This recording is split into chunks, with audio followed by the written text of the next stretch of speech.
You're listening to the Breezy Moms podcast on Digital Stream Radio. If you're like me, you're still a bit anxious about how things with the corona pandemic are going to play out. One thing that helps me is to take small, actionable steps to feel more prepared during a time when I have no idea what to do. Tonight, we're talking about emergency plans, so stick around. Hey everyone, you're listening to the Breezy Moms podcast, a weekly show that chronicles the adventures of motherhood. I'm Candace. Now let's start the show. Hey. How are you, darling? I'm good. I'm looking for I should have thought about this earlier. I'm looking for my little thing to pick up my screen. Ooh, see, look at that. Much better angle. So it is Thursday, so that means it is Breezy Mom's time. You do know that we come live to you on Facebook Live, also on Digital Stream Radio, and on all of the amazing podcasting applications out there once the show is over and published. So you guys need to make sure that you go, subscribe, rate, review, and do all that good stuff on your favorite service so that Candace over here can do her thing. I know, and keep coming back. I keep coming back only because apparently people are listening. Every time I feel like it's just me and you just chit-chatting, someone will text me and say that they were listening and XYZ reason why they're glad that we are still doing the show. So shout out to everybody who listens and shares the show and relates to what we're talking about, because that's the whole purpose of the show. So thank you to everyone. And we're still doing this whole social distancing thing. So we're not in the studio together, which breaks my heart because, I love my people and I want to be able to hug and do all that good stuff. But, we're still under quarantine. So at least until April 30th. And so we have to figure out alternative ways to be able to do that. And so that's how we're going to handle it. Yes, and I'm liking this. a lot. Don't get used to it. I know, not that I don't like hanging out with you, but I do like it's almost with like my day job, right? Where I just roll out of bed into work. Like you're just learning about the working from home stuff. I've been doing it for years. That's how I roll now. It's like my job said to me, plan on coming back in June, like around June 5th. And I'm like, I may not come back at all. Like, seriously, I might just, keep the computer. You can give my desk away. I don't need a desk. Yeah. The whole world is going to come out of this changed. Hopefully for the better. Yes. Hopefully we all come out of this realizing that there are ways to adjust and we're grown-ups. We can still be, productive at home. Mm-hmm. I don't think we should be everybody should be homeschooling. So I say that with a caveat. I think work should go back, might be able to change, but school should go back to normal. Maybe I would even be okay with just like a couple days in the school bill. I could do a couple days at home, but I can't do every day at home. I think that this is going to be a serious wake-up call for companies out there that are looking to cut their overhead, right? If you don't need to have a big, massive presence in a building somewhere, then this would be an ideal way to, one, be able to fit more people in the building and then just keep those that can work from home. Yeah, everyone's going to turn into just like a storefront, like instead of a big corporate office, it would just be a storefront of places. And I'm okay with that. I don't know what it's going to look like, but. So I have 3 bedrooms in my home, so I can set one up as an office and just, make it work. Mm-hmm. But anyway, we have a guest tonight. I'm super excited. I'm really excited. So definitely stick around for that. A friend of mine from college, I have been talking to her a lot lately without even realizing that she works in emergency management on the government level. And so she's been giving these really great tips just in the different chats that we're in. And I reached out to her asking her a specific question. She goes, this is what I do for work. And I was like, why didn't I know that a long time ago? So in an effort to continue our conversation about how people are managing and preparing during the COVID-19 pandemic and crisis, I thought it would make a good sense to bring on an expert in that area. And then on top of that, in light of the news that I think has just come out, this week about the fact that the death toll from COVID-19 is very high, if not the highest, with African Americans. She does a lot of work with talking about how to get information out into the community. So I just think her level of expertise is going to be awesome on lots of different levels. So first, we're going to talk about building an emergency plan. So beyond like your tools and blankets and machetes that you might have hidden away in the basement, you actually have to have a plan of what you're going to do if something goes awry. And I have been struggling with that beyond let's stay together. Like, I don't have a plan for what happens if we end up getting split up. So anyway, she's going to be on to help us talk through how you can think through without getting overwhelmed, formulating an emergency plan. That's awesome. I'm super excited. So why don't we just jump right in, Candace? I have a question for you. I'm listening. How are your amazing boys? The boys are good. The boys are really good. And every time, because it happens a lot when you're locked in the house, that you get a little bit frustrated, I try to remind myself that all things considered, my boys are doing an amazing job of entertaining themselves, with each other, of like maturing so much in the last couple weeks. Lincoln has been incredible in a way that I'm trying to remind myself, like, it's not about him getting mature so that he can help do chores around the house. It's just about him not being a little baby who's crying over every single thing. Like, I could manage most of the stuff if I didn't have to worry with like the like incessant toddler crying. And so the fact that he has grown out of that, he still slips every once in a while when I can tell that he's overwhelmed from holding it together.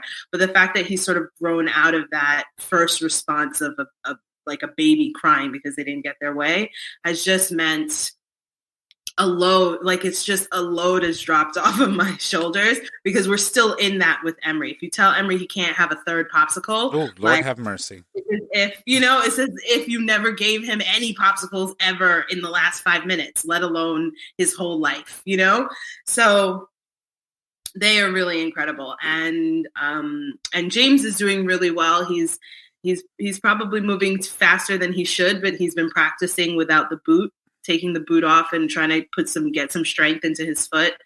And he's been holding it together. He still has to work, right? He's holding it together as best he can, given that we're all in the house and all they do is schedule conference calls at work.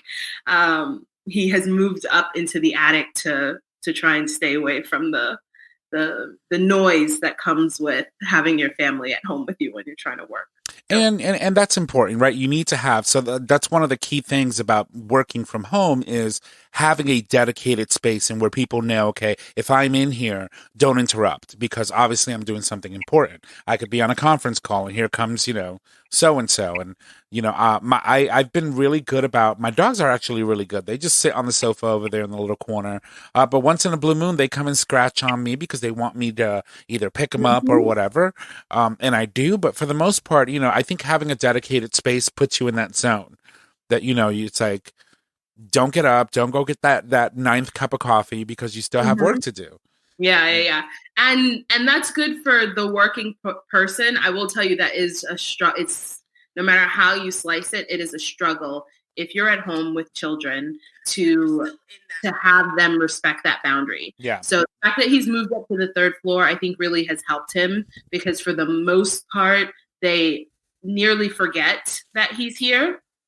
Nearly. And especially if he comes up before they wake up. Then this morning, Lincoln came to me and he said, "Dad's not anywhere. Is he even in the house?" And I was like, oh, he's working, and I didn't want to lie, but I also didn't want to remind him of the attic. So it's almost as if they go to sleep and they forget every night that the attic, I think we all forget that the attic is here. We're still not very used to having this, like using this space regularly. So right.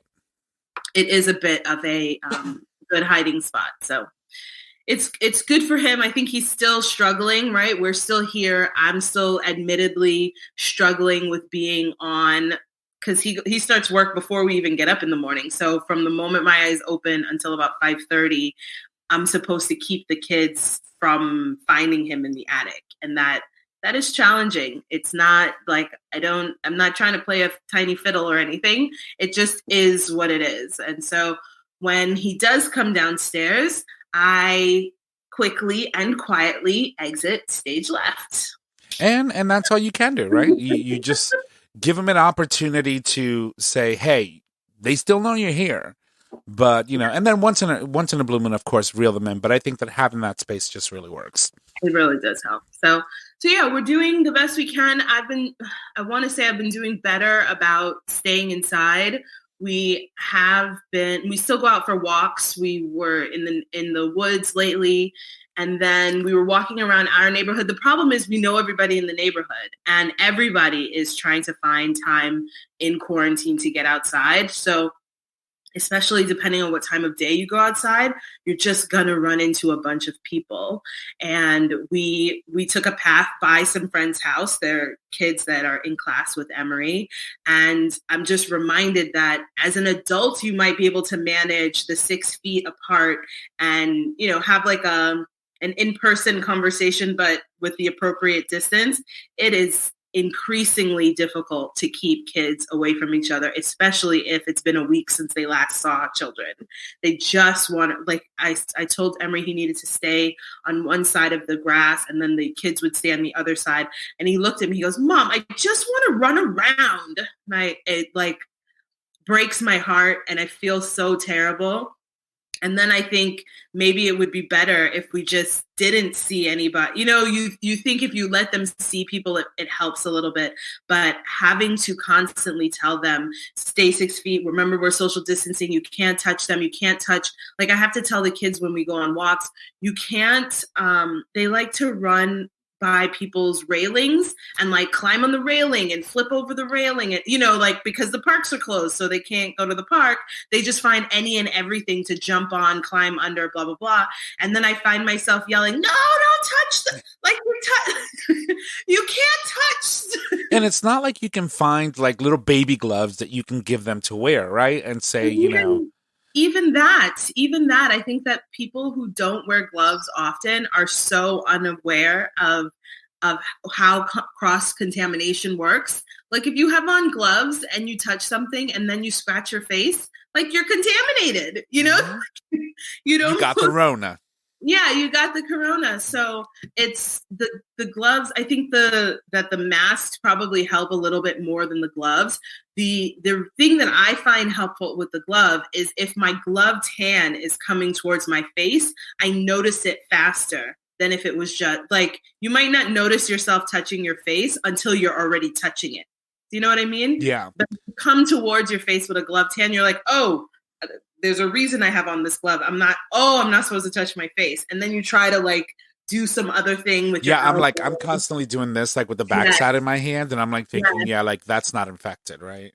Right, exactly. So the gloves wouldn't really help them. And that's what I was trying to explain to them, that it would be one thing if you were flipping over the thing, but now you're talking to me and you're just hanging your finger in your mouth. Like you just don't know how not to do it. So we're just going to walk. The purpose of the walk is to be outside in the fresh air. It's not to touch everybody's stuff. But then after I say that about 16 times, I feel like it offsets the joy of the walk. So it's a fine line, and I'm getting a little bit more antsy about it, given the information that's coming out now that Connecticut's peak is coming this week, next week, or the next 2 weeks. I can't remember when I heard that, so I don't know if this week is included. I think this week is part of that whole peak. So this week and next week and probably the week after that are the peaks for Connecticut. So I'm trying my hardest. I'm really trying. The last time I went out was Sunday, and I went to a supermarket, and I thought I did like as best as I could, but there were really too many people in there. Yeah. And everybody was crowded around the meat section, and it was too much. And then I heard that someone there might have had it. And, so it just feels like every time you try, you you try to go out, then you come back and you find out some information means you shouldn't have gone there. So yeah, like I'm in. my neighbor, she lives around the corner. I'd probably say maybe about 9 houses down. She didn't make it. She lost her life, unfortunately, to COVID-19. She died. Yeah. She was an older woman. She was always outside mowing her lawn, cleaning up her yard, etc. And, I noticed one day that she wasn't doing that. Now it's around this time, people out here are always doing something. And so my neighbor behind me said to me, she passed. Because I was asking him, and I haven't seen her out. And she passed from COVID? She passed from COVID. They went in bodies, literally in hazmat suits to remove her from the home. Wow. So you don't actually know how long she had it or no. when? No, Yeah. but we do know, I think it wasn't this past Saturday. It was the Saturday before that. That it occurred. And it's a reality check, right? Because you just don't know. You don't know. Right down the street. Well, that's the thing we'll probably find out later is that lots of people, who passed in their homes, they're going to find people in their homes. They're going to, it's a very scary thing to think about. And that's why we make the joke around, which is not really a joke, but the joke connected to the zombie, those sort of apocalypse type things, because it feels like that, people are dying before they even get to the hospital. Right. Or they're not including those numbers until they test them afterwards. So you don't really know. The number is nearing 500,000 people with corona in the US. And you just imagine that you must inflate that number by a lot because they're people you don't even know. It's not like everyone's been tested. So on the shady side, because I don't know that it's a bright side, but on the other hand, there are a lot of people who have recovered. That's right. And as I'm starting to hear about, I feel like originally it was happening in Seattle. Well, first it was happening in China, and then it was happening in Seattle. It was very far from me. Then it started to be someone I knew, their sister's cousin's girlfriend's uncle had it, a few degrees of separation. And now you can throw a stone and pretty much hit someone. Last week it's people, my neighbor's sister had it, or someone I know from college, not someone I see all the time, but someone I know from high school had it. And then now on the good side is that now I know someone down the street from us who's recovered from it. So now I'm starting to hear about people who have recovered, which in the grand scheme of things and the way that we sort of internalize information and manage information, all the negative stuff comes out faster, quicker. We spread it like wildfire. It takes a longer time to hear that, there are 5,000 people who've died, but there are, 10,000 people who've recovered. And, one of the important things that will happen now as a result of people recovering is that they'll be able to actually go in and have blood drawn.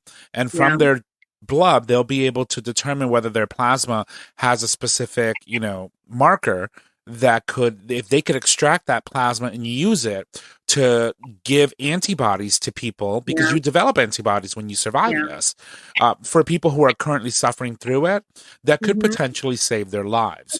And that's also very important. And I hope that a lot of the medical facilities or hospitals, specifically Yale University, for example, would start, bringing people in and start, taking some of these antibodies and seeing if out of that can come out some sort of cure or some sort of treatment for people who go into the more severe version of the coronavirus. For example, not everyone gets the same symptoms, and not everybody gets, affected from a respiratory perspective. But nonetheless, there are people that are really developing extreme symptoms and are passing away because their body can't take it. And I think that would be helpful if we could focus on that research until we have some sort of vaccine that could help. Absolutely. Well, we're getting deep into the conversation, and I don't want to leave our guest not out at all. Her jam. So let's we're not even going to change. We're not going to change topics. We're just going to bring her in. So give me 1 second. All right, so tonight, our guest is a speaker, educator, and professional problem solver with over 12 years of experience working in the public, private, and nonprofit sectors. She's the founder of Lucent Solutions, a consulting company that helps organizations better engage their constituents and guide them through difficult conversations about race, equity, and quality improvement. For the last 8 years, she's worked in public health and emergency management, focused on helping vulnerable communities address health disparities and improve outcomes. Lucretia, thank you so much for joining us tonight. Thank you for having me. Absolutely. I'm so glad you're here. And I just want to reiterate, I've enjoyed the conversations we've had. We're in a couple different group chats, and just out of nowhere, I think I asked you something specific, and then you said that you did this was your work. And I was like, what? You have to come on the show, because I just conjecture all of this stuff, right? Just through life experience, I'm talking about whatever I'm talking about. But to have someone on whose expertise is based around emergency management, and then we were just talking about health outcomes around this particular virus, to know that you are doing work with organizations or communities or community leaders to try and get the information to where it needs to be so that health outcomes can be better is just the cream on the top of the creamy thing. So thank you so much for being here. You're welcome. So I will say this. So I don't work directly with Corona COVID-19 response. So a lot of the information I'll share today are just going to kind of be general things, and then we can kind of get more Corona specific kind of as we go through it. Is that okay? Okay. Yeah, that's perfect. Right. So why don't you tell us a little bit about what you do and what Lucent Solutions does? Okay. So, I think you did a great job with the intro. So I focus a lot on helping organizations better engage with their constituents or with the folks that they are assigned with serving. So I do this in a lot of different ways, do presentations and trainings. I'll sit down and help folks come up with those questions or figure out how to get through those difficult conversations, kind of looking at the work that they're doing and asking questions like, if this is what we're doing, are we really helping? How are we measuring our impact? And are we really truly engaging our clients or our communities? Or are we just kind of coming in and saying, this is what we think you should do, so do it, right? So that kind of evaluating not only the community, but also ourselves when we're doing this work to kind of make sure that we're working hand in hand. So that's what I do with Lucent Solutions. And I kind of do that a little bit in my everyday jobs right now. So I do a couple of things, not representing either one of my other employers. But what I do is I teach public health at a university. I actually teach a personal health and disease prevention course, which ironically, one of the last classes and things that I showed my students during our class was a video on the power of hand washing. Wow. And how hand washing is such a small and simple thing that we take for granted, but it is like one of the best public health interventions that we've had over the last 100 years, right? Hand washing with soap. And then also I do in emergency management, I work in disaster recovery. So basically I work with folks who have been impacted or survivors who've been impacted by natural disasters, helping them get their disaster related needs addressed. So that could be anything from helping folks locate food assistance, financial assistance with like rent or utilities, repairs on their homes, new homes, depending on how bad the disaster was. My team kind of goes in there and works with them to navigate the whole system and all the different resources that are available to help them get to recovery. It's incredible because, I wish that some of the relief that is available there were just things that came to you without question. Like, for example, we know we don't have the a single payer healthcare system or a government healthcare system that would just cover you if you needed or, support that would just cover you. There's always some sort of barrier, whether intended or unintended, some sort of steps that you have to take in order to get the needs met.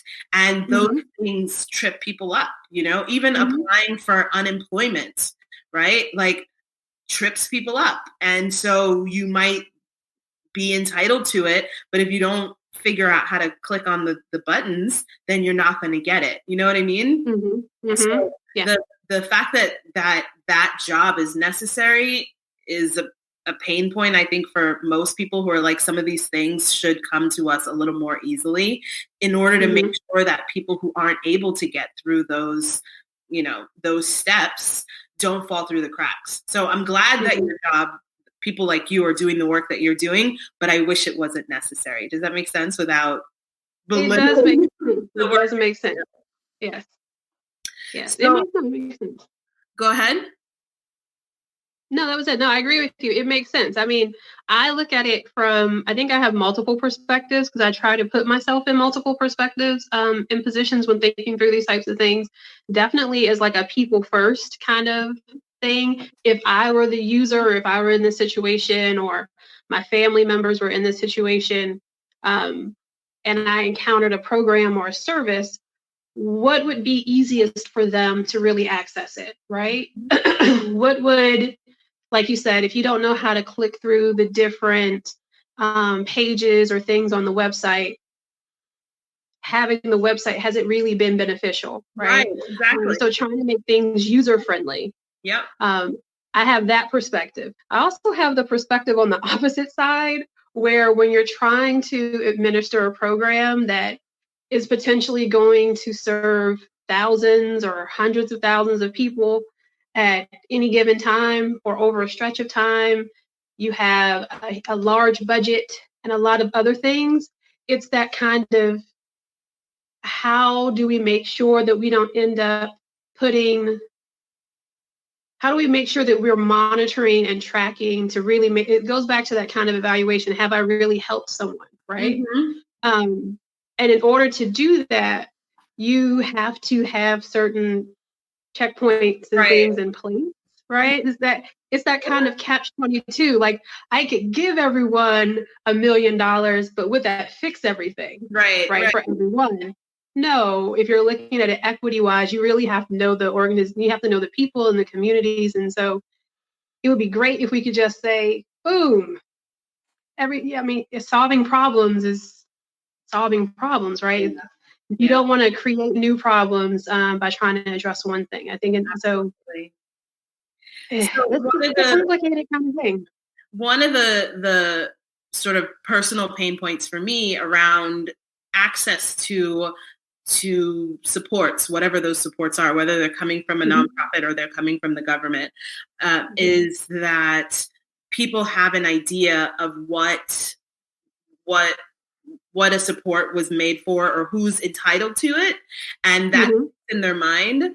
And I feel like because of the current state of events, so many things are changing, whether it's changing too quickly or whatever the case is, that things are changing and they're making exceptions, whether it's for a short period of time or not, they're making exceptions. But a lot of people have an idea of what they think is cool or what they think they're entitled to or what they think they're not entitled to. And they're afraid even to look into it to see if maybe now the safety net has been expanded to include them. You know what I mean? Yeah.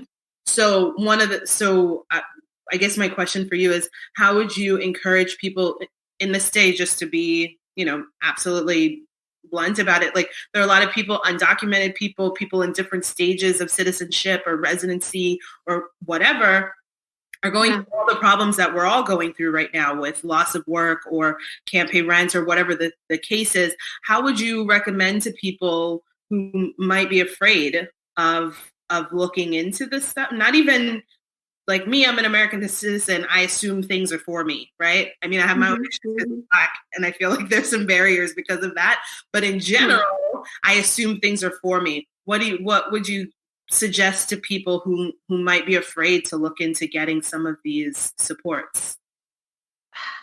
So I understand that fear, right? I do. I recognize it and I understand it. And I've seen it in a lot of different areas, it's particularly when we're talking about people of different immigration status and things like that. So the good news is that there are programs that you can access at different levels through nonprofits, through different agencies, that if you are not a legal U.S. citizen or you're undocumented, they will still assist you. There are some programs that you will not qualify for if you're undocumented.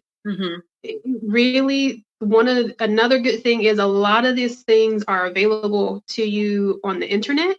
And then also there are community organizations, usually community-based organizations, who will track these things for you. And it's always a good idea to know, even beforehand, even when you're planning, kind of figure out who the folks are in your local community who provide different types of services, right? And so you can usually find out things from folks that you go to church with, or you go to some other kind of religious organization with. You can find out through friends, word of mouth. When I used to work in a local government agency, when we were trying to figure out how did we get so many people into our offices, most of them came through word of mouth, right? So, you want to be able to find that trusted person in your community, not the person who's maybe necessarily always talking the most, but the one who's always sharing the most credible information.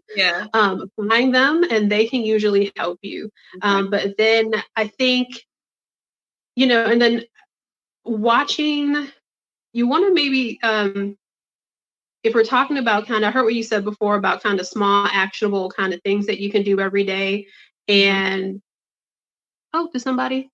Yeah, so this is a question from one of our listeners. So we'll finish your thought and then we'll answer this. Question. I actually forgot what I was going to say. Sorry about that. Sorry, Dawn. I thought you popped up. But no, you want to try to, and I think, like you said, a lot of the things are changing, and I think, in fairness to them, the federal government is trying to get information out to the public about changing, and some of those are going to change the more people start to, like you said, there was even when you're looking at unemployment insurance, it used to not be available to certain people who had certain types of jobs. Right. But because of this, yes, exactly. People with gig economies, self-employed, I think, and a few others. But now they have expanded that. Right. So they're trying to get the word out, and they may expand it even more. I don't know, but you got to kind of monitor those websites. They usually update those to kind of give you information. Check with your local offices of certain things. And then again, those community-based organizations, if you don't feel comfortable going to government directly, definitely your local community organizations. A lot of them are not, or at least where I work or where I live, a lot of people aren't necessarily meeting face-to-face. But you can call into the agency and ask questions. And then sometimes if you need resources or services like food and things like that, they might set up an appointment with you, right? To kind of limit the number of people coming in and out into their office. Yeah, there's a local organization here for refugees in New Haven, IRIS, that has a food pantry and has lots of other support systems, but is only taking people into the office by appointment. So you can't just walk in. That's one thing I will say. I've seen that. It's good to hear that's happening in Connecticut, right? And then it's also something that I'm seeing here in my state too. A lot of the organizations that we work with around hurricane and other types of disasters, they're active even now. And so they've just likely changed their focus. And so I am so proud and happy to see all the people who are coming out to make sure that folks have food, the restaurants and things who are helping children make sure that they have available food to eat during the week, and even some who are now feeding adults, because we often know that some parents will miss meals in order to make sure their children eat. So that's something in an area. Folks who are opening up, expanding shelters and things for the homeless population. I'm really inspired to see how all these different folks are coming together to respond to this crisis.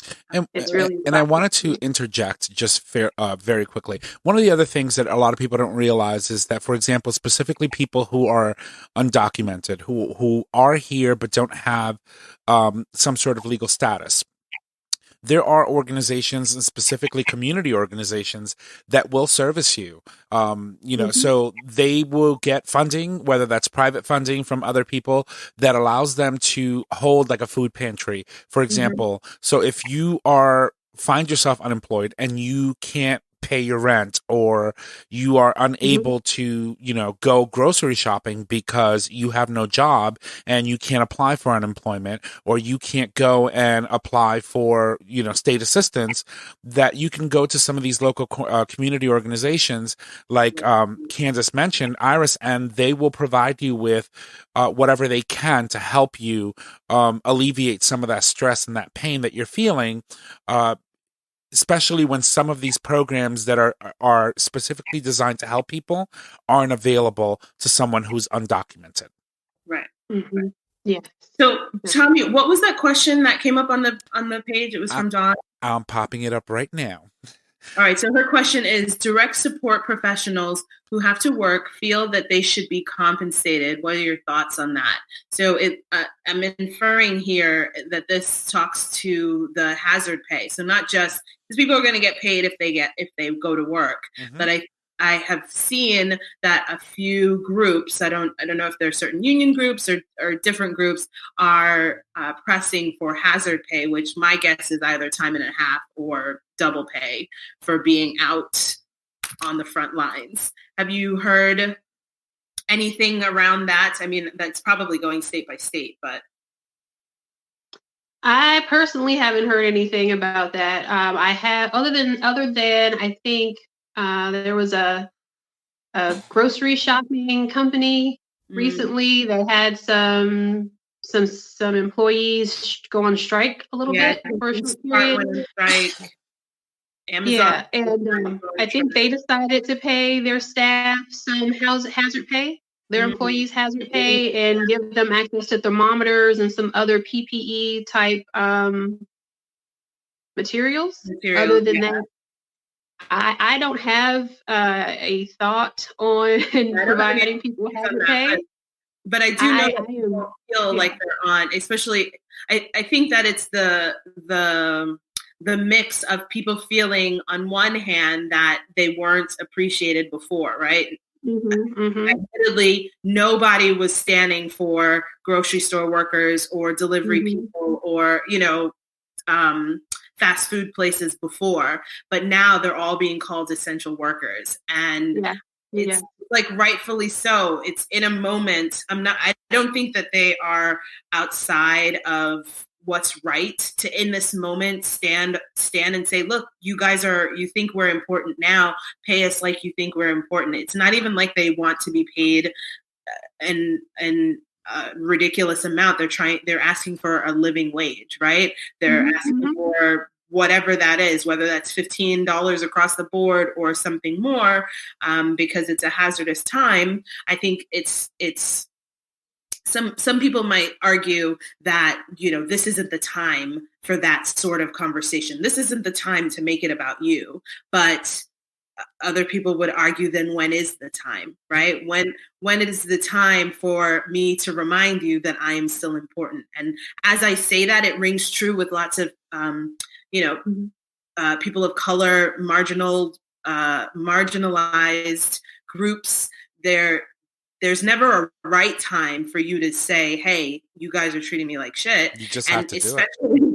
Right? Especially at a time like this, people will say, oh, no, we shouldn't be focused on that right now. We should be trying to get the country better. But this is actually part of getting the country better.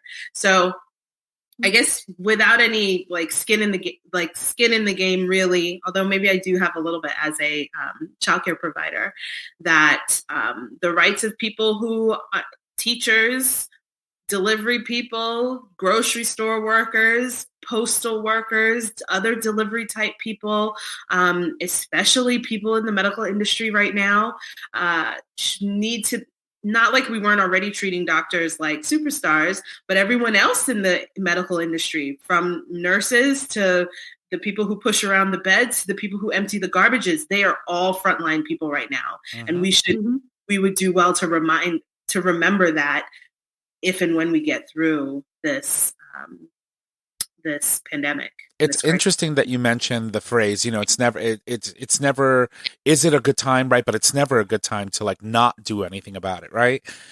The important thing to remember is that no matter where you sit on that, what side of the argument you sit on, there's always going to be someone, for example, who doesn't have a job that looks at you and say, dude, really? Like, at least you have your job. And at least you're still bringing in consistent income. And then there's people on the other flip side of that and be like, well, you get to sit at home and not be exposed to something that could potentially kill you. Yeah. And then, and then you have, for example, corporate officials that be like, I don't think this is the right time to be talking about that because we're going through something and we can't afford that right now. Well, obviously you're proving that you can and you would because you're finding ways to make it work. You need these people. So we need these people. Yeah. I think that it's an uncomfortable argument to have. I think that people still need to have that conversation, even in the midst of a pandemic, because there's never a wrong time to advocate for yourself in your living situation and how you can improve yourself and also improve your community. And that being said, do you. Regardless of how people feel about it, if you feel that you need to advocate for yourself, no one's going to do that better than you. And so go for it. Absolutely. I agree. I mean, Tom pretty much said anything that I may have thought about saying. I always tell people that they can advocate for themselves, right? You are going to be your best advocate. And even when I look at, I see online that people have these debates back and forth about should you be working? You should be staying home, and who does what. And my thing is always, you have to do what's best for you and your family. And you have to you have to prioritize what's right for you and your family and your health, whether that be your physical health, emotional, spiritual, financial health. And you have, because at the end of the day, you have to be okay with the decisions that you make.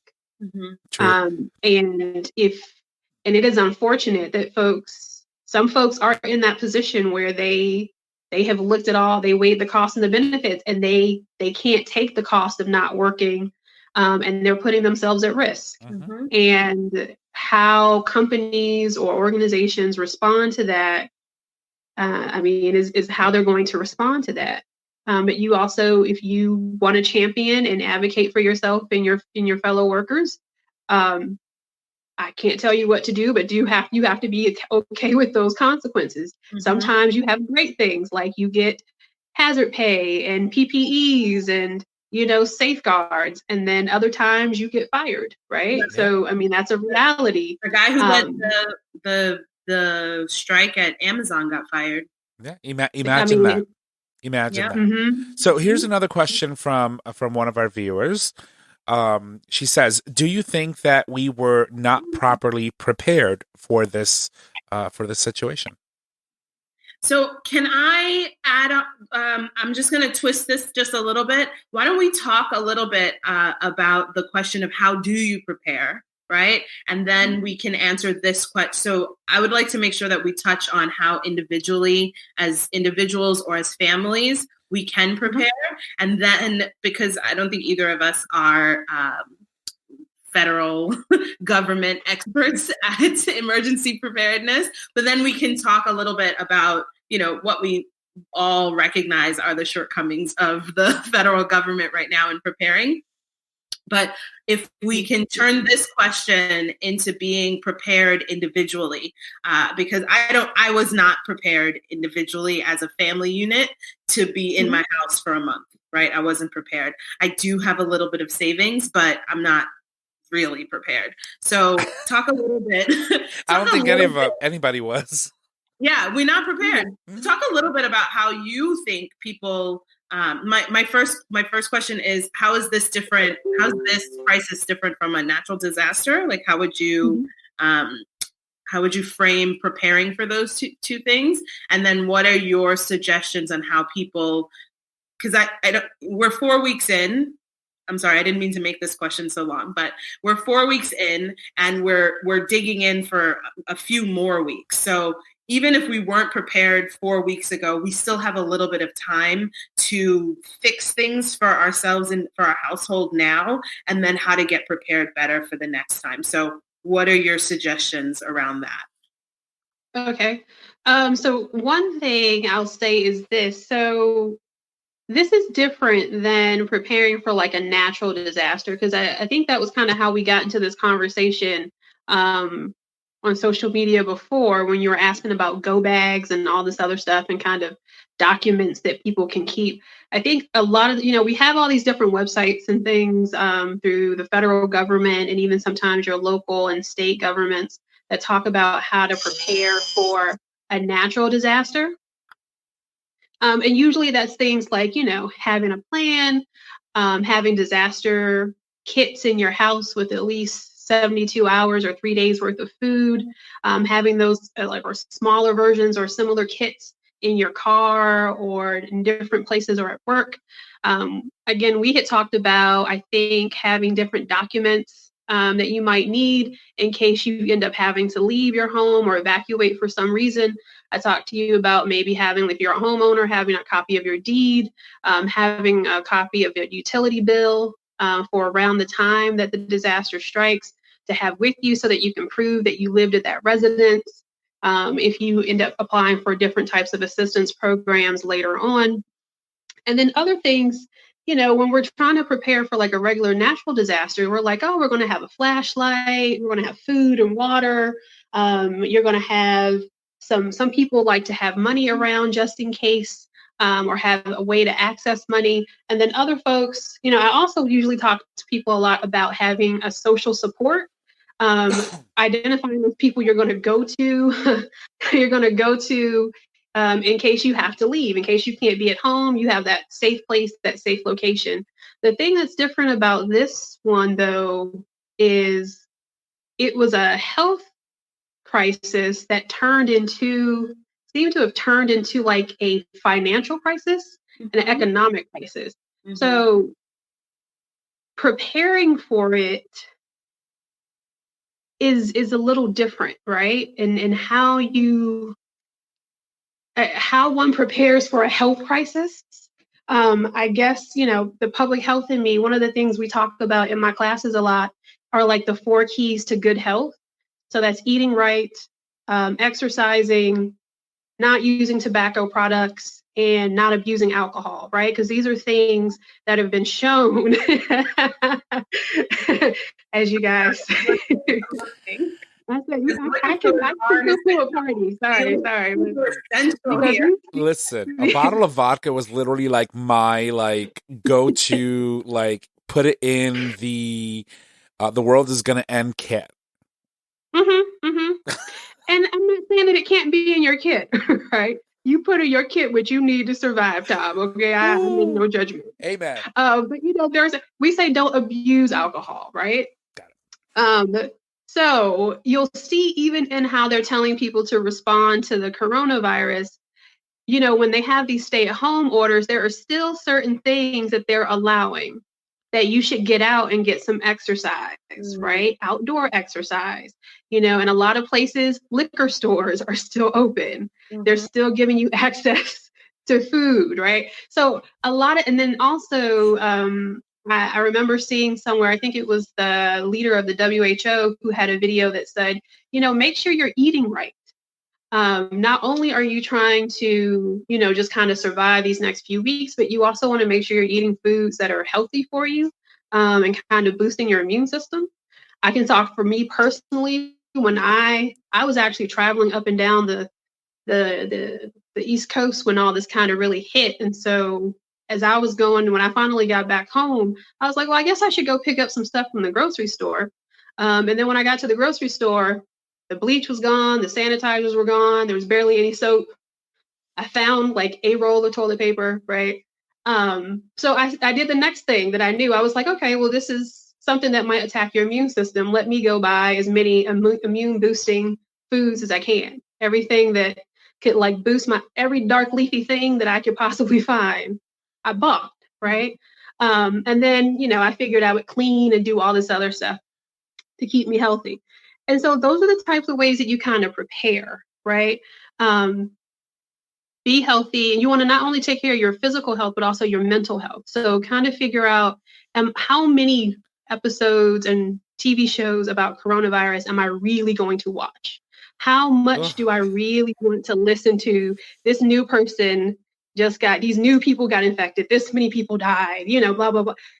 Is that really good for your mental and your psychological health? That's another thing that we talk about a lot. So preparing for these things is about trying to be healthy, right? And then figuring out what you can do to continue to keep yourself healthy, even as you go through this. I don't know that anyone, this is just my personal kind of opinion. I'm trying to go through my Rolodex in my brain. I don't think anybody was really prepared to have to stay in the house for 2 months. 4 weeks. Yeah, 2 months, right? What'd you say? We're week 4 already. It's week 4 already, and it may go a little bit longer. I don't know in some places. So in fairness, and this is another thing that I advocate a lot, offering up grace, right? So and grace to yourself as well. So if you didn't have 4 weeks of food already, like stockpiled in your home, that's okay. Yeah. There was nothing going on earlier, a few, 2-3 months ago that you should, I should have 2 months worth of food. I literally drank all of our shelf-stable milk the week before schools were closed. Okay, I had no idea. My mom had brought them to me, some like Parmalat type milk that's in the box, and she brought me maybe 6 of them. And because I was still in the frame of mind of I shouldn't be hoarding stuff, I might as well drink this milk instead of buying milk this week. Literally the week before schools closed. And I don't know if that's me, I wasn't paying attention, but it didn't seem like such a big deal, like I did not think schools were going to be closed. Yes. And so and again, that goes with the grace, right? But, and we also have to recognize what our assets are in this, right? So yes, we may have run out of milk. But we do still have access to grocery stores, right? We still have the ability to do these things. So instead of maybe looking at it from how we're being restricted, look at what we can still do. Those are the things, controlling those things that you own and you're able to do. A lot of people are focused on how they're able to spend more time with family and do all these other things. That's a positive that a little bit you can look at, as long as they're not stressing you out too much. Right. But even like you gave with the example of you and James, like he goes upstairs. And so, these little things that you do when that happens. On the financial side, though, a personal thing that I'm a part of are a lot of debt-free communities. And so those are the folks who are like, oh, be debt-free. And so in case things happen, you don't have as many expenses or whatever.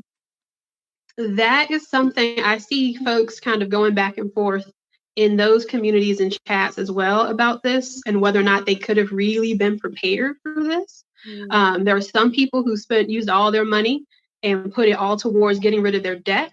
So I think if you were able to get rid of your debts and so you have less bills to pay now, if you have less income, then that's great for you. There are other people who just had a small emergency fund that they're like, it wasn't enough to cover 2-3 months of unemployment, right? Yeah. And they're trying to figure out what to do. And I think, again, that's where you have to give yourself some grace, right? You were preparing for a very particular kind of thing in life, and now all of a sudden something's come at you kind of sideways. It's okay, right? You're still here, you're still breathing, you still have opportunities to kind of get back from it, and you will, but you got to give yourself that grace and kind of you have to relax a little bit and do those, like you said, small actionable things that will get you through this. You'll get through this. We've had plenty of recessions before. Many of us as adults have lived through a major recession before, and we're here now.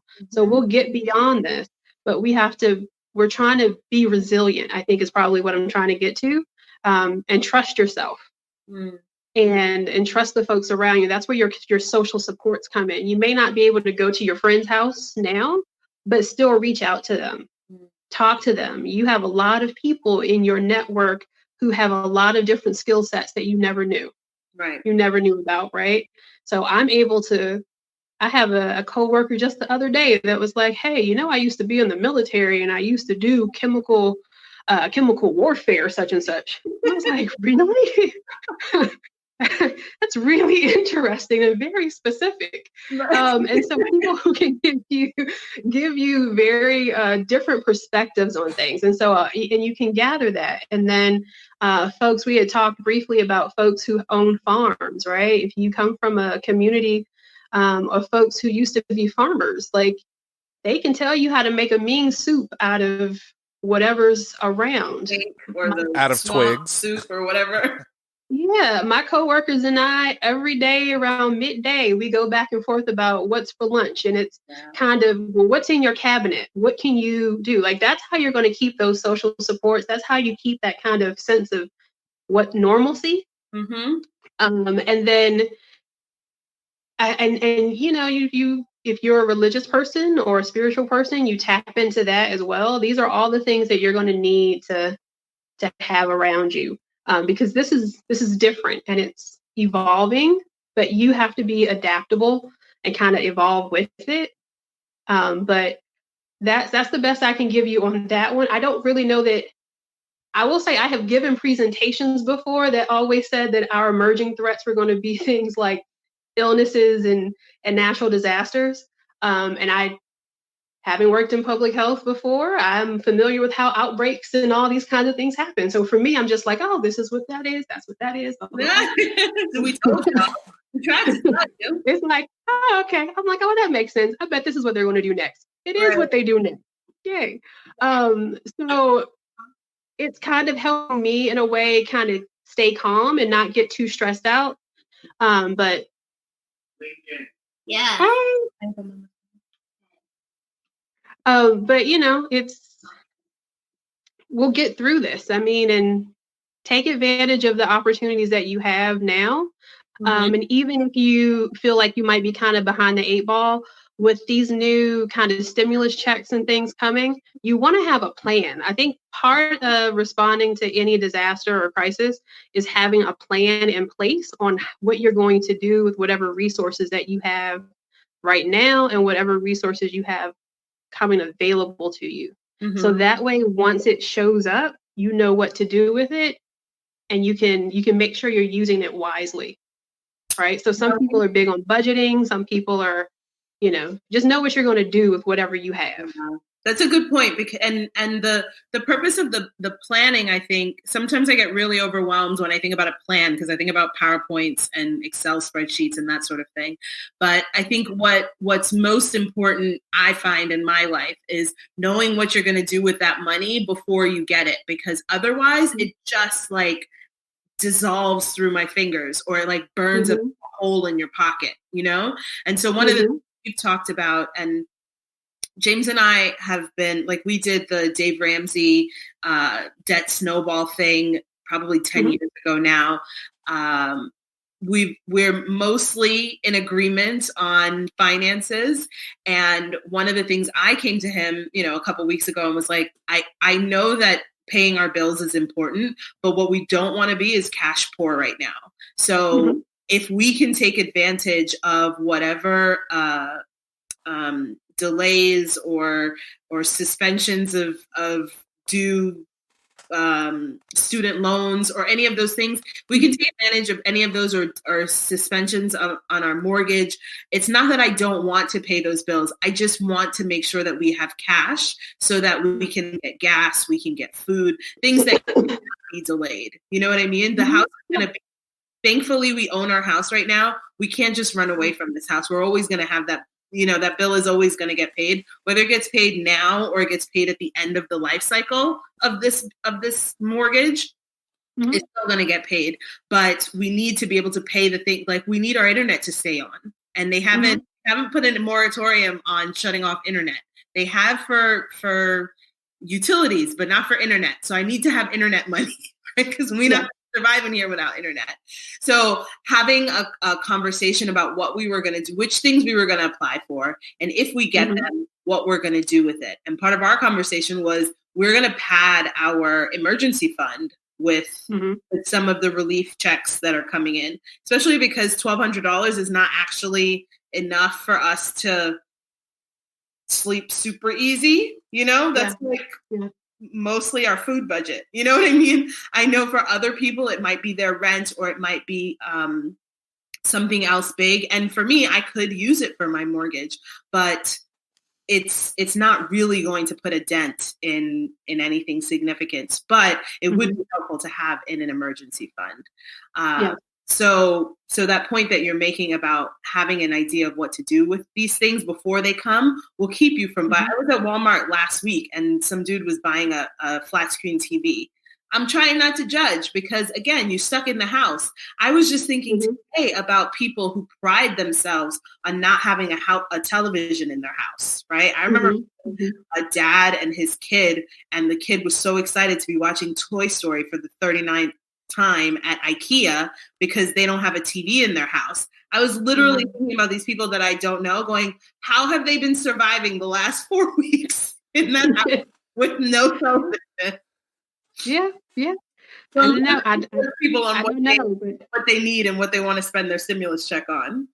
Yeah, no, but I mean, I think you and James are having really great conversations, looking at, what your bills are, what you have to absolutely pay, taking advantage of those programs that are allowing you to suspend things, making sure that you read the fine print to see whether or not you're completely canceling out things or if all of those things are going to come due at the end of the and get compounded 90-day moratorium. Yeah. So that you still want to have something in place.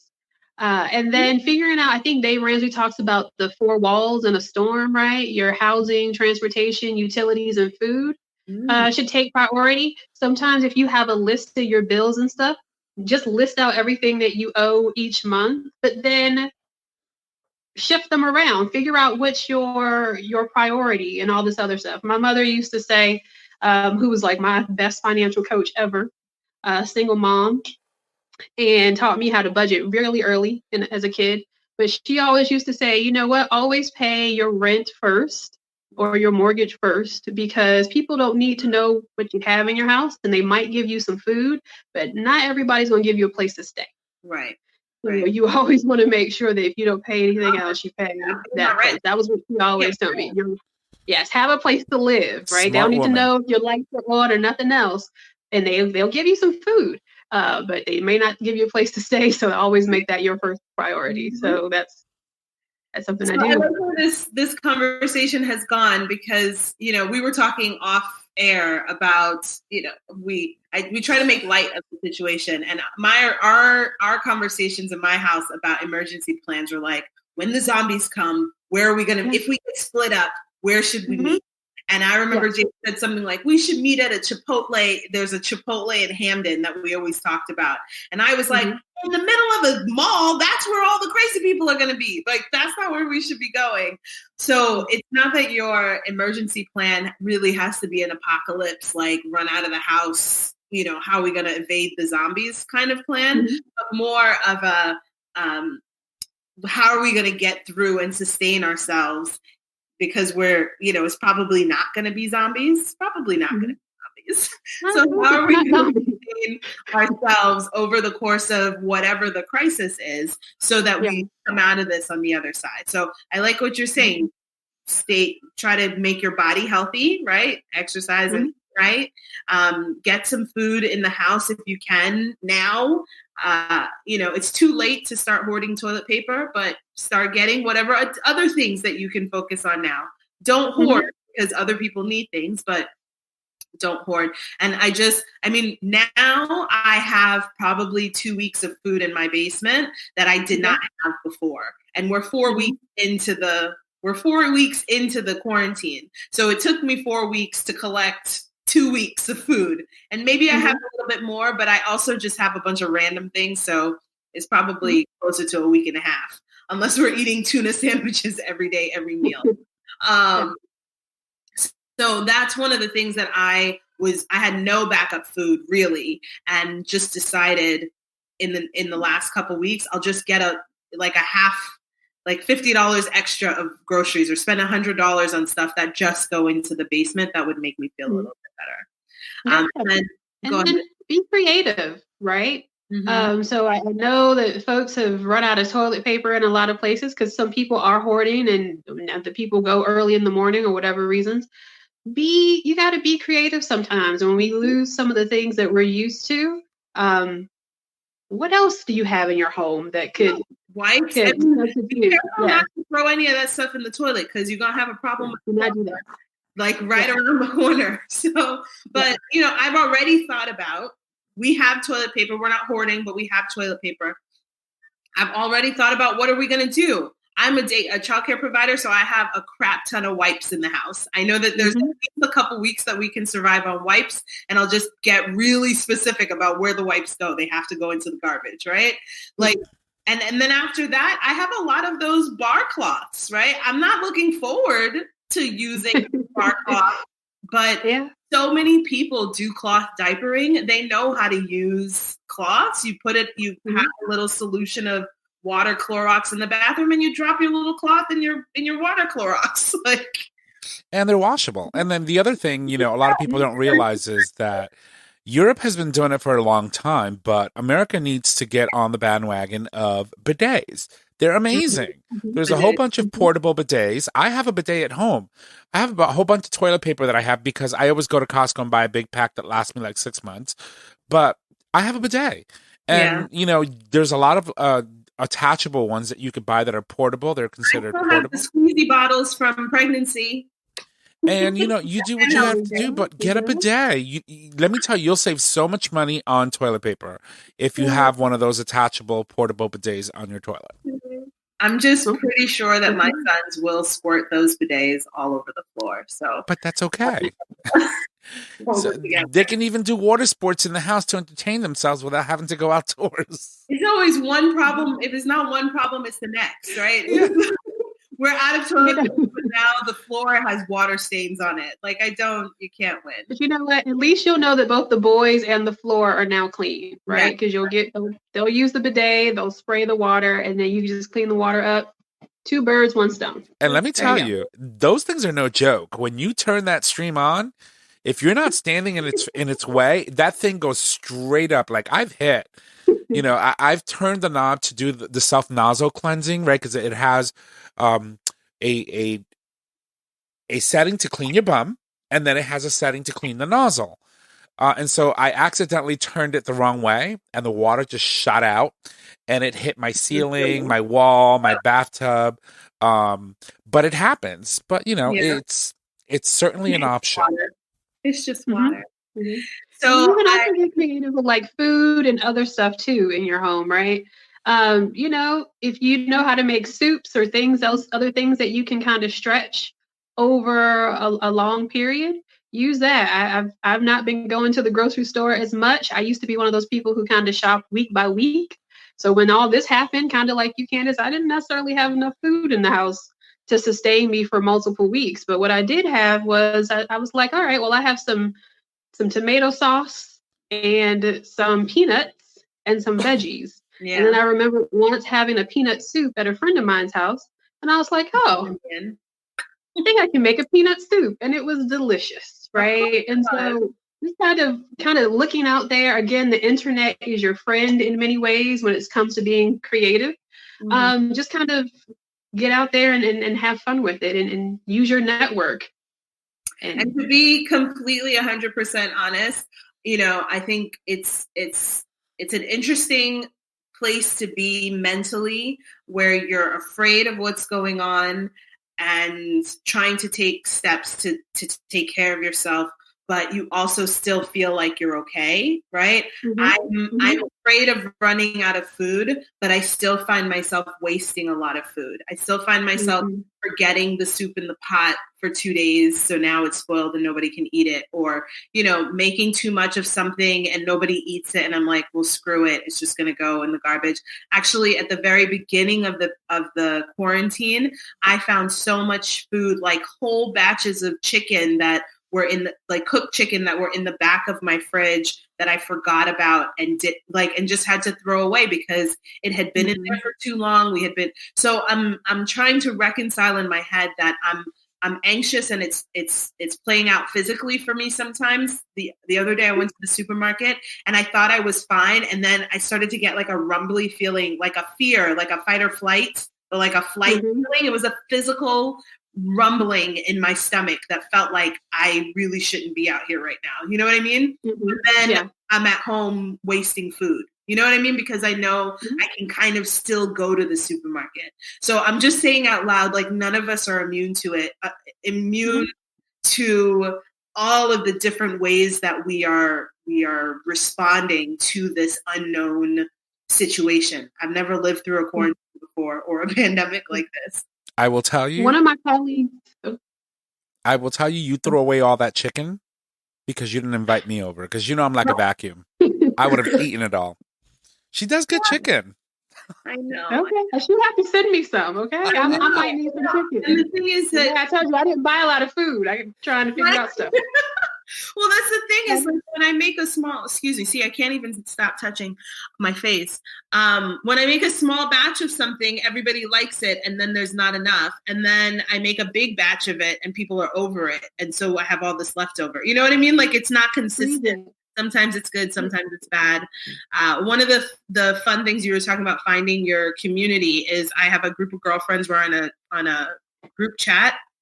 We basically, but beyond just chatting, we basically just post pictures of whatever we're making for the meal, because what's for dinner, what's for eating at any given point of the day, I find to be the most challenging part of adulthood, because it's not just me. If it was just me, I would have a bowl of cereal, or I ate some egg salad earlier, like some real basic egg salad.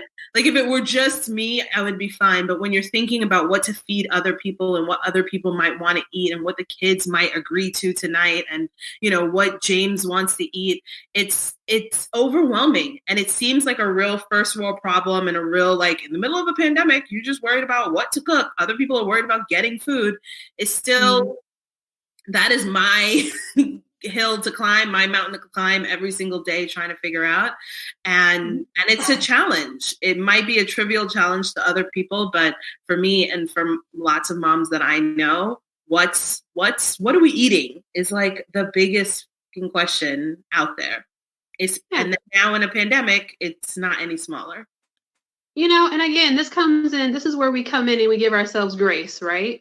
So we don't want to, if this is the stressor that we're feeling, this is a stressful time, right? So our stress and our anxiety can potentially show up in a number of ways.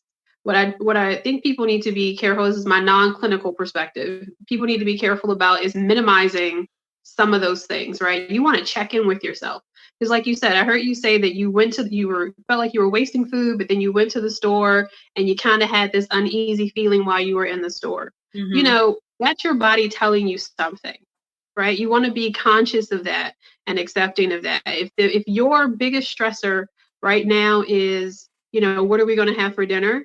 Then let that be your biggest stressor and appreciate the fact that that is your biggest stressor. Yeah. For me, it was, I'm creating so much trash. I have to keep taking trash out, right? Oh my goodness.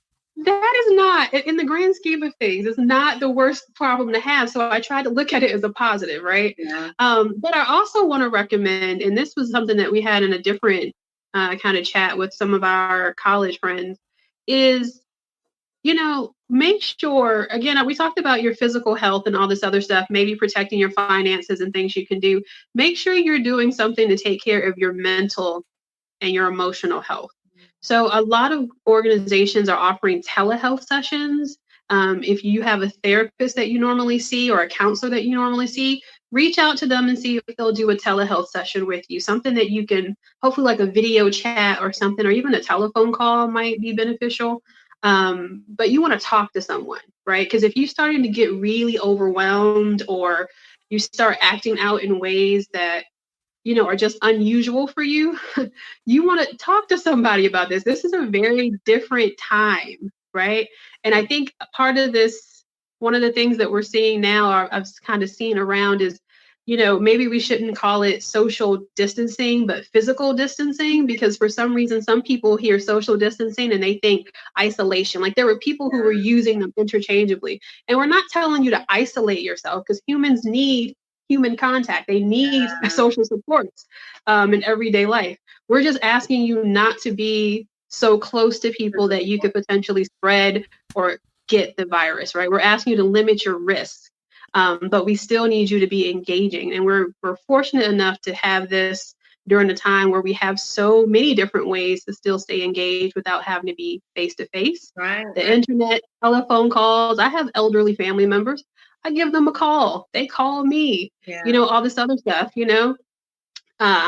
people sit on their front porches and talk to each other across the street, or you're going for the walk, stay in your distance, but, still communicating and reaching out to people so you don't feel like you're alone. But definitely if there's a mental health provider or if your religious organization offers some type of counseling or someone that you can talk to, don't be afraid or ashamed or anything to reach out, because there are usually people there who are trained to help you, and they would be happy to do it. I love it. Well, Lucretia, this has been a wonderful conversation. Thank you so much for taking time to join us and to share your expertise. I really appreciate that. Even in what I thought this conversation would be about, it's my brain hyper thinking, oh, it's a pandemic, we need a plan, like a 6-step plan with an Excel spreadsheet. But and I don't want to do that. And because I don't want to do that, I push it off. I procrastinate. I don't pay attention to it. But it's helpful for me to hear that these things that you're talking about, taking care of your body, your immune system, your health, your mental health, your physical health, like all of those things, all of that also counts as part of your plan of making it through this crisis and this pandemic. So if all you can do as people who are listening or people who are talking to, if all you can do is make sure you get in a walk, even if it's not like a vigorous workout, or if all you can do is make sure that you're keeping in touch with people, or making sure that you're thinking about your finances as best you can, or thinking about food as best you can, that still counts as a plan, right? A plan doesn't have to look one way. You can still just take a little bit of time to think about yourself and your situation and not add any additional stress to your life. But can I say one thing about planning? Yeah. Quick thought. So yes, figure out what it is that you want, think about these things. And like you said, plan does not have to look any particular way, but it does help if you do write things down. I don't know if you can kind of see, I have a lot of random sheets of paper and things on my wall.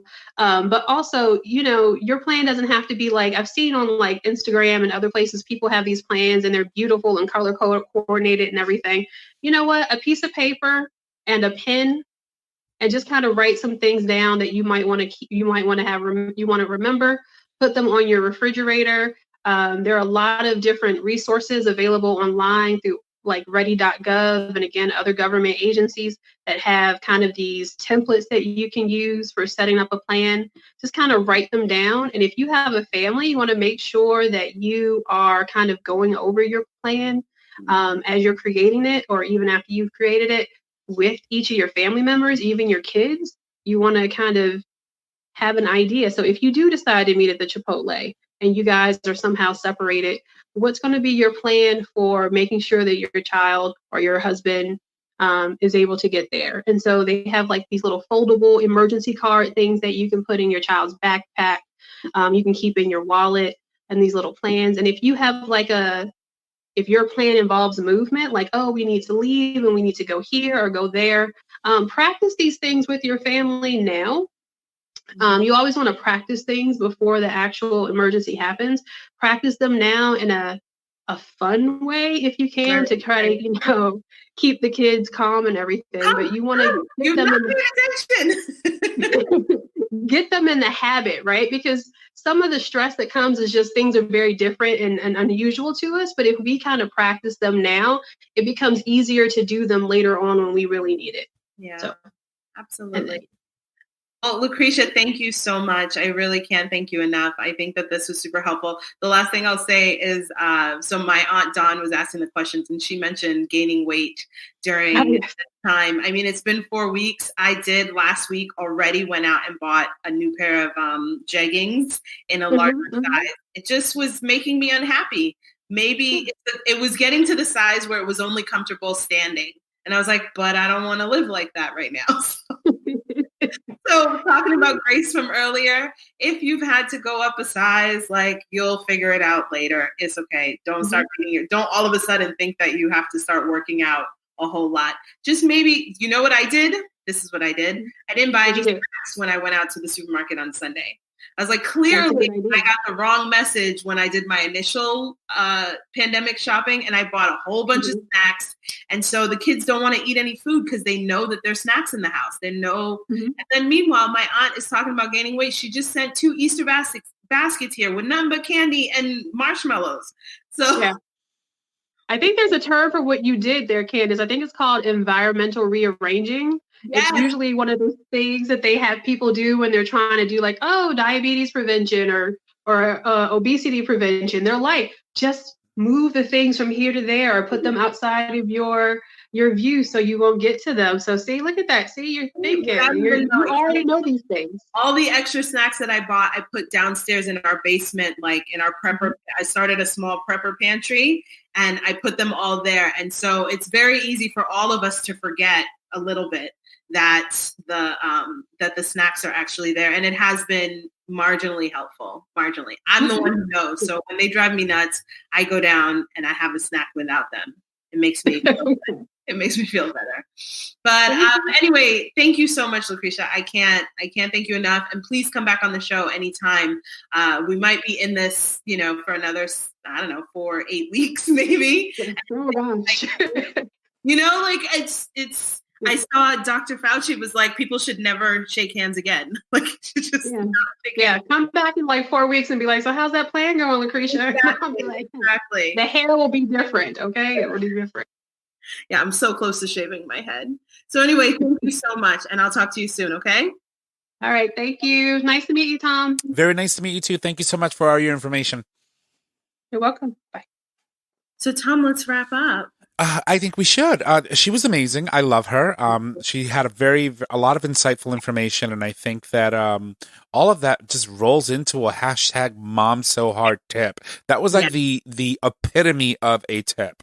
It was such good details and information, and I think this is going to be one of those episodes that I encourage people always refer back to because there's a lot of really good information in it. There really is. I do have a specific tip. But go for it. So hard. So the first part of it is make a plan, and like Lucretia said, write it down if you can. Doesn't have to be color coded or fancy. Just write it down. Even the act of writing it down will solidify it in your brain, and then will also make it available to the other people in your household, the readers in your household. The other tip that I have for this week is something that I realized maybe last week, is that it is likely that your kids are not going back to school this year. We've got April, May, June. It's probably done a wash. And if you're like me, your kids have house clothes, home clothes, they have night clothes, they have school clothes, and they have weekend clothes. And street clothes. I remember street clothes. Like you can't sleep in your street clothes. Exactly. I just explained to Lincoln why he can't be in the bed in his street clothes. Like, it's insane. Why do you even think that's okay? Anyway, a couple weeks ago, I realized that I was still stressing them about, those are school clothes. Don't wear the school clothes when you're trying to get dressed in the morning. And I've decided in the last couple weeks that school is probably done, and they are not going to fit these clothes next year. So I might as well wear them. Use them before they grow out of them. Seriously, just let them throw anything on. They want to wear a lamp shade for a hat. You know what? We're living in crazy times. Just let them.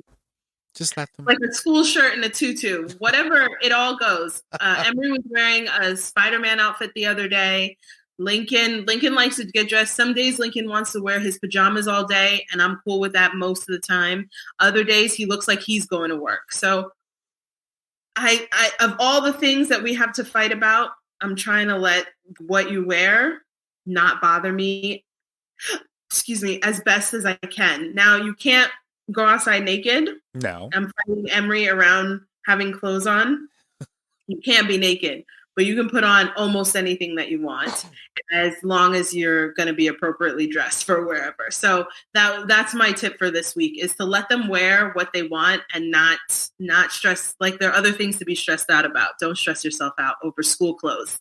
If you're like me, and by like me, I mean like descendant of Caribbeans or immigrants, or like those are the kinds of people who have house clothes and street clothes and school clothes and church clothes, all those like specific, all those kind of clothes. Like, I never knew about street clothes. I just walked in and no, there's school clothes, there's street clothes, there's church clothes, there's fancy clothes and bedtime clothes. So the people who know those terms. And if you don't, I'm just telling you that they exist, and don't stress out yourself over them now, because school's not happening and your kids are not going to be able to save these clothes for next year anyway.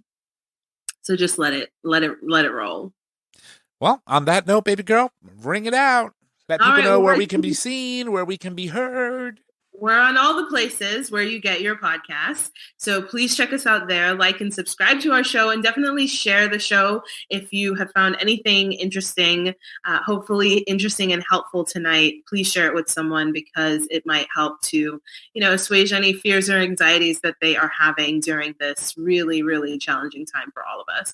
And then the last thing I'll say is to make sure you look for the good, right? Mr. Rogers says, looks for the helpers. Look for the helpers and look for the good. There's still some bright sides, some bright spots in all of this darkness. So until next time, bye.